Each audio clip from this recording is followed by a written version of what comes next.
So today I was sitting at my desk at work going through Spotify playlists, seeing what's popular on there, seeing what people are listening to, trying to get ideas for cover videos. And I think I got an idea. I won't be able to shoot it until later tonight though. So it might be a little bit of a time crunch, but I'm going to try to make it work. This is one of those ideas that is going to be super easy to edit. It's not going to have a lot of cuts. It's just going to be one takes. But the upfront part is going to be a little bit more difficult. So we'll see how it pans out. But if it works, then that's going to be great. Right now it's Tuesday, almost 5 o'clock. If I can get it done this evening, that would be the best case scenario for me with my upload schedule and with how the other projects are going right now. So we'll see how it goes. I'll try to keep you updated this time.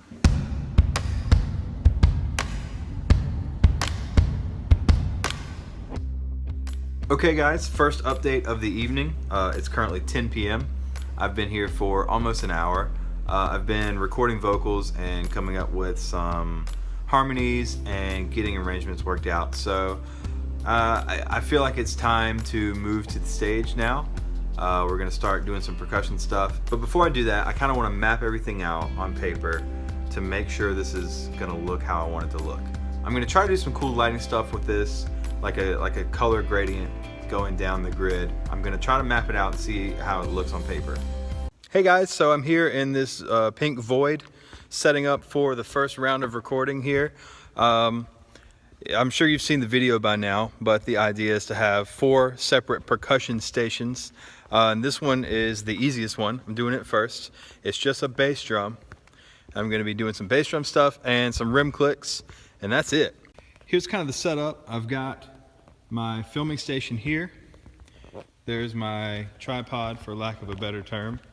And here's the demo station where I've got the recorder going. So I've got the bare bones form laid out in Pro Tools now with some lyrics and some chord progressions and stuff just as like placeholders so I can know where I am in the song as I go through each of these. So I'm about to start filming the first one and then we'll check in soon. 2 hours later. Hey guys, it's a couple hours later. I've got 2 percussion sections done and I've got 1 bass synth done. So I'm about to do a 3rd percussion deal and I got this toothpick for no reason. I don't know why I still have it. What it sounds like so far.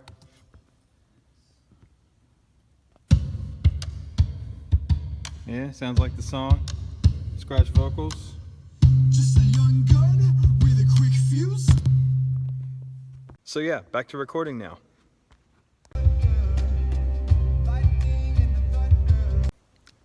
It's like 2:30 a.m.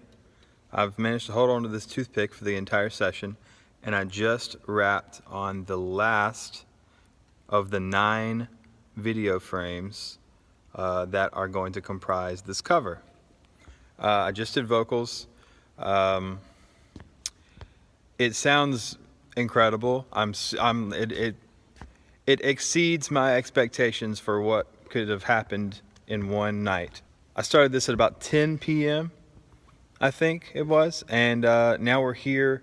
Of course, everything's still super raw and unedited, and it doesn't sound amazing, but all the pieces are there, all the components are there, all the audio's there, all the video has been recorded, everything is ready to be edited, which, gosh, I mean, in 4 hours, that's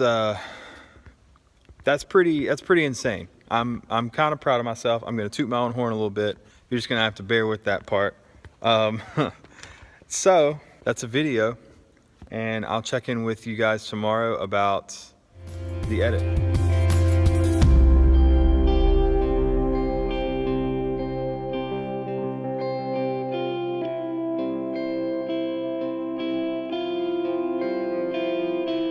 Okay, we are looking at the Pro Tools session now. It's already mixed and everything, and it's already online, but I wanted to go back and open this up and show you track by track exactly what each of the 9 parts were and what I did to them. So the first one was that kick drum with the rim clicks. This track here, I don't label anything, by the way. I I know it's awful and I need to get in the habit of actually organizing my sessions, but I didn't. Okay, so we got this track here, which is an Audix D10 inside of the kick drum. And then we have a pair of small diaphragm condensers on this stereo track here. What I did was I added EQ, I added a sample mixed in with the kick drum, more EQ for the sample, and a compressor, and some EQ here on the overheads. Basically, this is what the compressor looks like. Just doing a little bit there to kind of tame that. And then I have a reverb send down here for pretty much all the percussion. And here, I'll A/B that versus this. Lovely. So, moving on. So the second percussion station was the rim clicks with the little syncopated rhythm on the wood block type thing with some toms and cymbals. And what I did was I took the stereo track and pieced all of that out so I could have more control over each part. All of those things are recorded with a stereo pair of small diaphragm condensers. Then I went back and took the parts that I wanted to keep, like the cymbals and stuff and the toms. I kept all that in there, and then I basically made the little woodblock part its own track. I made some auxiliary toms to supplement the original toms, and then I made some rim clicks and tambourine samples here. So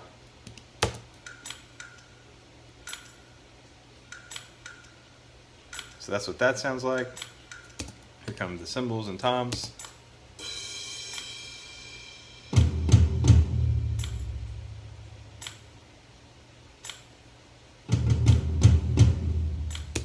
Yep, pretty standard stuff.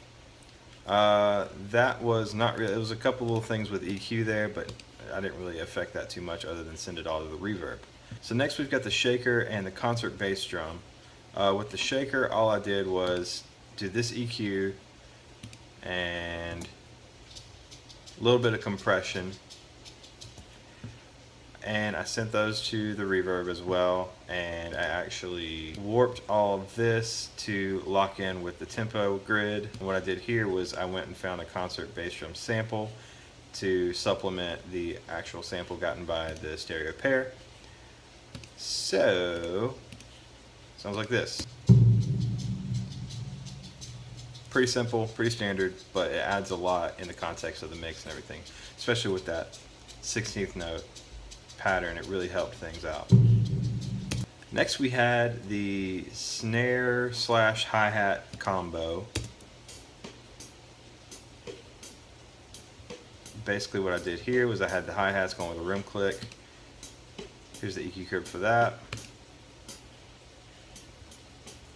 Little tiny bit of compression, also sent that to the reverb. And then when the snare hits actually came in, I supplemented again with a snare sample.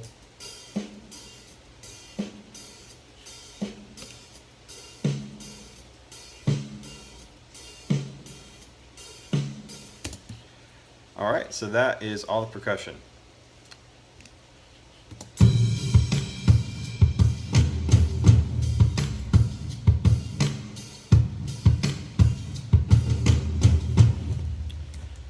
Very neat. For the bass synth, I had a massive patch. It was just like a synth patch that I found and modified a little bit to have a longer release, so it would kind of keep going even after I let the button go. And it has this kind of glissando as you change notes. Watch, you can hear it when it goes back up. So I had that, and then I supplemented again with like a arpeggiator bass for this one part just because I liked it.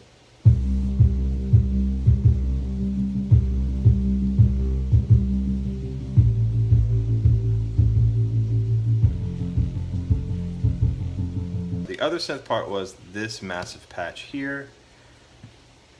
It was basically like a tempo synced type thing where you just hold down chords and it kind of goes.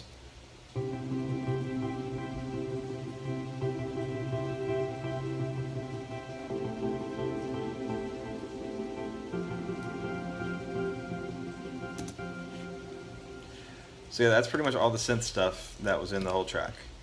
Next, we have guitars, where one guitar was doing this in the intro.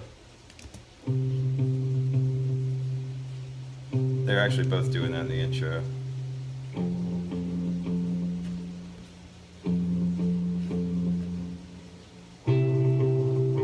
Then one comes in with that little, it's basically an octave up plus a third, and then a little lead part.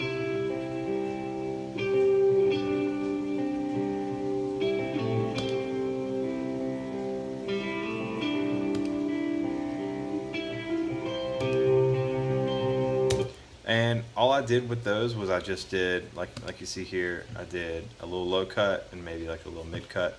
And that was it. And then the vocals. For the vocals, the verses were doubled. Just a young gun with a quick fuse. I was uptight, wanna let loose. Okay, so the vocal chain, we'll talk about that for a second. We'll take this one for example. We'll take everything off. Just a young gun with a quick fuse. I was uptight, wanna let loose. So what I did was I added this EQ, not really a whole lot going on there, just to take out a few little weird things. Compression is really where things start getting into it here. Just a young gun with a quick fuse. We got a 4:1 ratio and it's hitting that threshold right about here. Just a young gun with a quick fuse. I was uptight, wanna let loose. And then to get rid of those harsh S's, we slap this de-esser on. That's what the settings are for that. Just a young gun with a quick fuse. And then we had a separate reverb send using this reverb plugin here on the medium hall setting, where we kind of pepper that in there. Just a young gun with a quick fuse. And then the double, pretty much the same settings, but I double tracked it. Just a young gun with a quick fuse.